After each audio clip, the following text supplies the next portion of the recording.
오늘 우리에게 주신 하나님의 말씀은 누가복음 24장 13절에서 31절까지 말씀입니다. 누가복음 24장 13절에서 31절까지 말씀 봉독하겠습니다.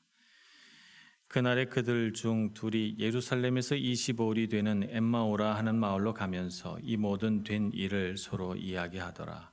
그들이 서로 이야기하며 문의할 때에 예수께서 가까이 이르러 그들과 동행하시나 그들의 눈이 가리어져서 그인 줄 알아보지 못하거늘 예수께서 이르시되 너희가 길 가면서 서로 주고받고 하는 이야기가 무엇이냐 하시니 두 사람이 슬픈 빛을 띠고 머물러 서더라. 그 한 사람인 글로바라 하는 자가 대답하여 이르되 당신이 예루살렘에 체류하면서도 요즘 거기서 된 일을 혼자만 알지 못하느냐. 이르시되 무슨 일이냐. 이르되 나사렛 예수의 이르니 그는 하나님과 모든 백성 앞에서 말과 일에 능하신 선지자이거늘 우리 대제사장들과 관리들이 사형 판결에 넘겨주어 십자가에 못 박았느니라.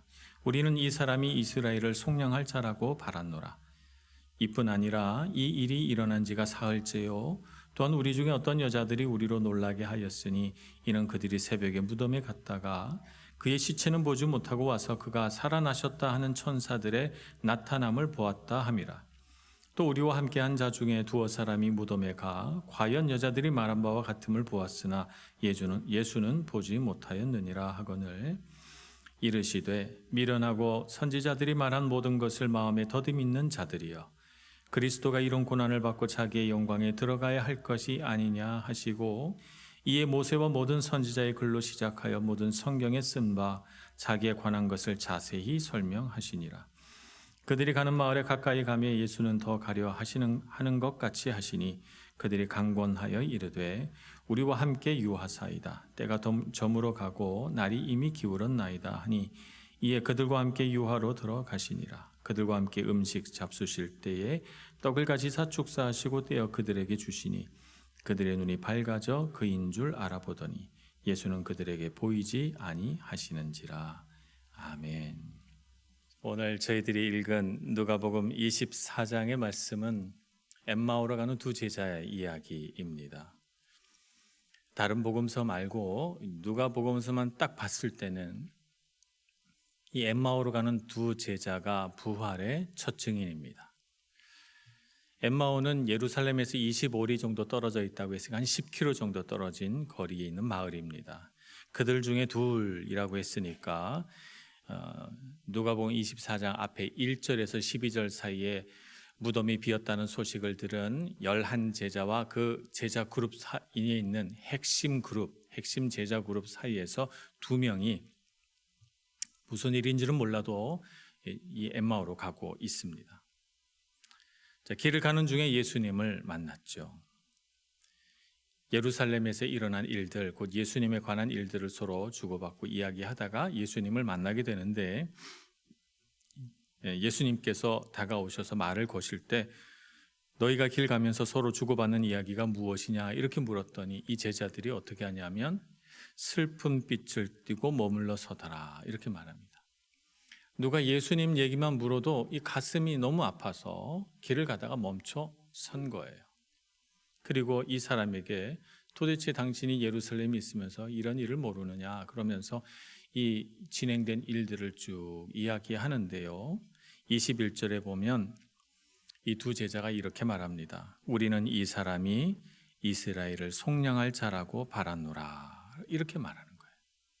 이 예수님에 대한 기대에 예수님을 사랑한 이 사랑이 얼마나 깊었는가. 그래서 이 사랑하는 예수님이 십자가에 허망하게 죽으셨다 이렇게 생각을 하니까 이 제자들의 마음이 얼마나 깊은 슬픔 가운데 있는지 우리는 알 수 있습니다. 그런데 주님은 부활하셨잖아요. 부활하셔서 이 두 제자 옆에 계시잖아요. 우리 인생도 보면 그런 것 같아요. 인생에 우리가 힘들고 어려운 일들, 슬픈 일들 겪으면서 주님은 어디 계시지? 이렇게 생각이 들어서 마음에 근심과 걱정, 슬픔과 실패감을 가지고 있을 때 어쩌면 주님은 우리 곁에 가까이 계실지 모릅니다. 우리가 잘 모를 뿐이죠. 주님께서는 이 슬픔에 잠긴 두 제자와 이 10km 되는 길을 쭉 같이 걸어가시면서 제자들의 마음을 위로하시기 시작합니다. 우리가 인간적으로 생각해 볼 때는 예수님이 나야 내가 예수라고 라고 말하면 큰 위로가 되고 이 제자들이 너무 기뻐할 것 같은데 예수님은 그렇게 하지 않으시고요. 오늘 말씀을 보니까 모세와 모든 선지자의 글로 시작하여 모든 성경에 쓴 바 자기에 관한 것을 자세히 설명하시니라고 돼 있어요. 예수님이 길 가면서 성경 공부시키신 거죠. 말씀을 쭉 풀어서 다 설명을 해 주시면서 예수님의 말씀의 핵심이 뭐냐면 예수님이 왜 이 땅에 오셔야 됐고 왜 고난을 받으셔야만 했으며 왜 죽으시고 부활하셔야 되는지 성경에 기록된 모든 이야기들을 하셨다는 거예요. 말하자면 예수님의 죽으심과 부활은 성경 말씀을 성취하신 거라는 이야기죠. 하나님의 말씀이 성취된 사건입니다. 어느 날 갑자기 일어난 일이 아니라 예고 없이 찾아온 불행이 아니라 하나님께서 계획하신 일을 이루셨다는 것입니다. 그래서 불행 중에도 실패감 속에도 슬픔 속에서도 소망은 있다. 하나님은 구원 계획을 해놓으셨고 예수님은 거기에 순종하시고 구원의 길을 만드신 것이죠. 하나님은 계획하시고 예수님은 이루시고 그리고 제자들 마음 안에는 무엇이 찾아옵니까? 감동이 찾아옵니다. 32절 말씀에 보면 예수님인 줄 깨달은 이 두 제자가 서로 이야기하기를 이렇게 이야기합니다. 그들이 서로 말하되 길에서 우리에게 말씀하시고 우리에게 성경을 풀어주실 때에 우리 속에서 마음이 뜨겁지 아니하더냐 하고 서로 이야기합니다. 그러니까 예수님께서 성경을 풀어서 말씀하여 주시고 자기에 대하여 기록된 하나님의 모든 구원 계획을 이야기할 때 그들 마음속에 감동이 찾아오고 소망이 생기고 말씀에 대한 통찰력이 생겨서 가슴이 뜨거워졌다는 것입니다. 성령께서 그들 마음 가운데 임하신 것이죠. 그러니까 예수님의 죽으심과 부활을 우리 삶 가운데 누릴 수 있게 되려면 하나님의 말씀 안에 새겨져 있는 구원 계획을 우리가 보고 그 청사진을 보고 그 구원의 길을 닦으신 예수님을 바라보고 그리고 우리 안에 주신 성령의 감동하심으로 그렇구나 아멘 하고 받아들일 때 예수님의 죽으심과 부활이 우리 것이 되는 것입니다. 부활의 아침 주님의 부활을 그냥 그런 절기로만 지나갈 것이 아니라 우리를 위하여 죽으시고 부활하신 예수님의 놀라운 은혜가 이 두 제자와 같이 우리 안에 깊이 찾아오기를 소망합니다. 그래서 우리 삶 속에서 우리가 걷는 외로운 길, 우리가 겪는 슬프고 고통스러운 일들 속에서도 주님은 나와 함께 계신다. 믿고 믿음으로 승리하시는 여러분들 되시길 축복합니다. 예수님께서 성경의 말씀을 가지고 가르치셨지만 진짜 제자들의 눈이 떠진 건 다른 부분이었어요. 성찬을 나누시면서 눈이 떠졌거든요. 예수님이 축사하시고 먹을 것을 떡을 떼어 먹을 것을 나누어 주실 때 그들이 예수님이 주신 것을 받아 먹으면서 눈이 떠져요. 예수님께서 잡히시던 날 밤에 제자들에게 떡과 잔을 놔주시면서 이것은 너희를 위하여 주는 내 몸이다. 이렇게 떡을 주시고 이것은 너희를 위하여 흘리는 내 피이고 생명의 피다. 그러면서 또 포도주를 나누셨어요. 그 성찬식을 오늘 이 두 제자들을 위해 예수님이 따로 또 한 번 하신 것입니다. 창조 때 아담은 선악과를 먹고 눈이 밝아졌습니다. 눈이 밝아져서 어떻게 됐어요? 눈이 밝아져서 자기가 벗은 것을 알았습니다. 벗은 것이 좋다가 아니라 부끄러웠어요. 그래서 나뭇잎을 가지고 옷을 만들어 입었죠. 벗었음을 깨달았다는 것은 하나님을 바라보던 눈길이 자기를 바라보게 됐다는 뜻이고 자기를 바라보니 선악과를 따먹고 하나님의 법을 어긴 나 자신이 참 부끄럽고 못나 보였다는 거예요. 그래서 자기 자신에 대한 죄의식, 죄책감 같은 것이 생겨서 수치심이 들어와서 자기를 부끄럽게 여기게 되었다는 것이죠. 먹는 것으로 인하여 타락한 인류를 다시 먹는 것으로 주님은 회복시키십니다. 우리를 위하여 주시는 예수님의 생명을 먹을거리로 해서 그것을 우리가 일상적으로 먹는 그 떡과 잔으로 우리에게 주신 것이죠. 그래서 예수님의 몸을 먹고 예수님의 피를 마심으로써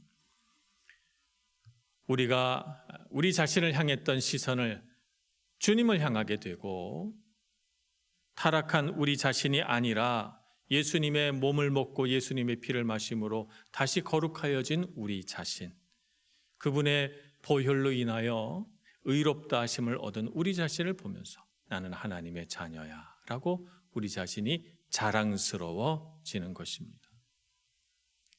부활의 감격을 누린다는 것은 바로 이와 같이 주님의 몸과 잔에 참여하는 것입니다. 주님께서는 우리에게 성찬식을 제정하시면서 매일매일 우리가 먹는 음식 속에서 주님을 기억하라고 말씀합니다.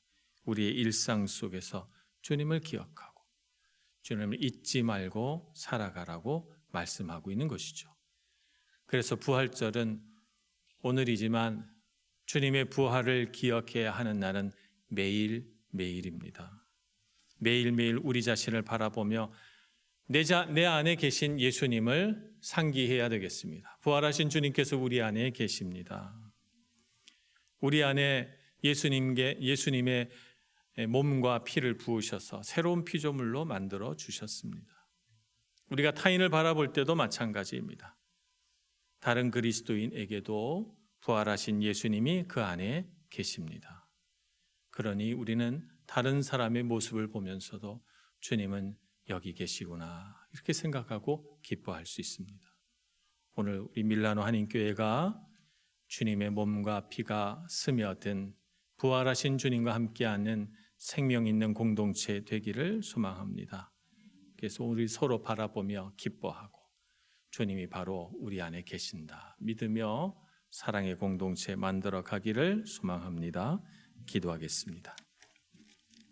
자비하신 주님, 연약한 우리 육신과 죄로 부패한 우리 영 가운데 소망 없는 우리 인생에 주님 다가오셔서 죽으시고 부활하심으로 우리의 모든 죄를 씻으시고 또 생명을 부어주셔서 영원한 생명을 꿈꾸게 하시니 감사합니다.